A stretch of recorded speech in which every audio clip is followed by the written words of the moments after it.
back, everybody. It's a great time of year to spend time on the White River. It plays a huge role in our city, and we play a huge role in how clean and healthy it is. Julie Rhodes is here with Reconnecting Our Waterways to give us a very cool look at this. Thanks for coming in, Julie. Good morning, Brenna. I'm excited to get through all of this. First, though, let's take a step back and see this from a larger picture. Tell me about the watershed here in Indianapolis. So, Brenna, you may not be aware of it because most people aren't. We do a lot of surveys.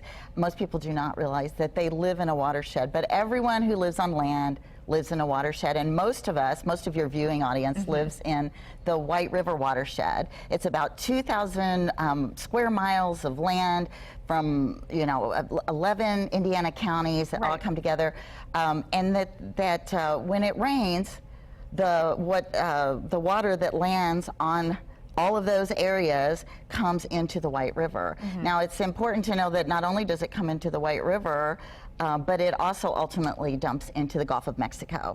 Okay, so having a watershed then for us, obviously huge. That's a big part of our drinking water, I understand. 60% of our drinking water comes from the White River. So your coffee, the water you're boiling your kids' mac and cheese in, what you take a shower in, all of that, most of that is coming from the White River. Is where that comes. And so, you know, we think, as you mentioned, the Gulf of Mexico, we think of seeing floating plastic and things, and that's really far away. But if our water here, in our community here that you've got laid out, actually gets down there, then what we do not only impacts kind of what is in our own neighborhood, but then, of course, the rest of the country and this hemisphere. Right. We have sort of claimed this the year of the watershed. We have an event coming up around Watershed Wonder, and we've brought a demonstration today of the kinds of spaces that we see in our communities, rural and urban and suburban, and how the things that we're doing in our own spaces impact our waterways. Walk me through. That's going to be a house, right?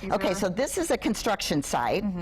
So you'll see the soil. These are houses with motor oil from the car or pet waste in the yards and on the driveways. Here's a golf course, and a lot of times it's treated industry, roads, and a farm in this corner. I know that one. And so all of these things, you know, whether it's chemicals we apply or trash on the street, all of these things can end up in our waterways. And if you can tell on this diagram here, there's a lot of powder. There's a lot of, as you said, some of the oil on our driveways and the fertilizer, and all of that is going to run into the watershed in the White River, actually in front of us here with a bunch of water. That's right. On your diagram here. That's right. And no matter where in the county you live, and along a tributary like Pokes Run or Pleasant Run or Fall Creek, all of that ultimately goes into the White River. Well, I can't wait to see this thing in action. We got to check in first with Marcus, and then we'll have a commercial break, and then we're going to see all of this actually work and this great display of what our watershed really does for us and what we do to it. Julie,